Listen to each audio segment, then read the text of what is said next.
Parmi les grands noms de l'aviation figure une personne hors norme, Roland Garros, à la fois pilote exceptionnel, mais également ingénieur de génie. Plus reconnu du grand public par le stade de tennis parisien qui porte son nom que pour ses prouesses aéronautiques, Garros a néanmoins marqué l'histoire de l'aviation, tant civile que militaire. Pourtant, au départ, rien ne laissait présager que ce jeune homme allait marquer de son empreinte la toute jeune aventure de l'aviation. En effet, à 18 ans, le jeune Roland Garros entre à la prestigieuse HEC, Haute École de Commerce, en vue de devenir un brillant homme d'affaires. Sportif accompli, il intègre dans la foulée la section cycliste du club Omnisport du Stade français, où ses capacités font merveille. Roland Garros est alors un cycliste émérite, et il remporte même un titre de champion de France dans cette discipline en novembre 1906. L'année suivante, il participe au Tour de France cycliste où il termine à la 15e place. En 1908, à l'âge de 20 ans, le jeune Roland commence les cours de pilotage en vue de devenir aviateur. Ces cours très onéreux à l'époque sont pris en charge par son école et rapidement, Garros se révèle un aussi brillant pilote que cycliste. En 1910, fraîchement diplômé de l'HEC, il entre au service de l'avionneur Moraner Saulnier, d'abord comme commercial puis comme pilote d'essai du constructeur. Quelques mois après cette arrivée, le pilote Louis Blériot réalise sa fameuse traversée de la Manche. De nature assez orgueilleux, Garros se sent piqué par le virus de ses aventuriers et, en 1913, il relève un défi bien plus lourd que celui de la Manche, la Méditerranée. Au petit matin du 23 septembre 1913, le jeune pilote se lance aux commandes de son Morane Saulnier H, depuis Fréjus, dans le sud de la France. Il monte à l'altitude de 1500 mètres et prend la direction de la Corse.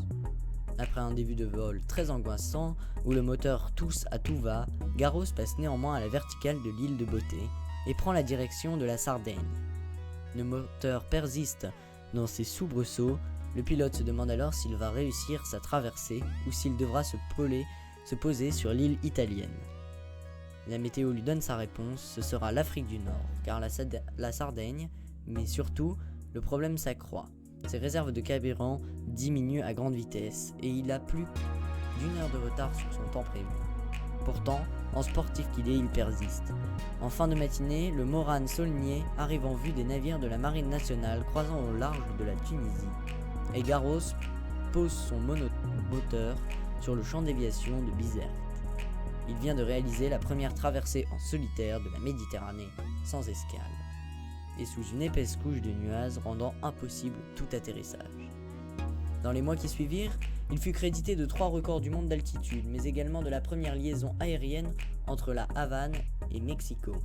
Garros était entré dans la légende des airs. Comme nombre de ses amis aviateurs, le pilote fut intégré dans les unités de chasse de la Première Guerre mondiale.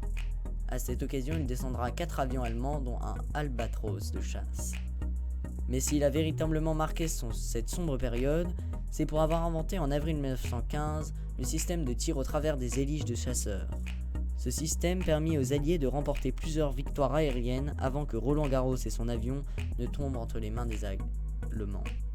À cette occasion, il fut obligé de collaborer avec un des autres grands noms de l'aviation, Anthony Fokker. Après 3 années de captivité, Garros réussit à s'évader et à regagner la France, où il rejoignit la SPA 26, le fief des cigognes. Malgré ses qualités de pilote, Garros ne survécut pas à la guerre et fut abattu un peu plus d'1 mois avant la fin de la guerre, le 5 octobre 1918, la veille de son 30e anniversaire. Il est enterré à Vouziers dans les Ardennes françaises, où un stèle a été érigé à son honneur. La légende raconte que le jeune pilote allemand qui descendit Garros ne se remit jamais d'avoir tué ce pilote de légende.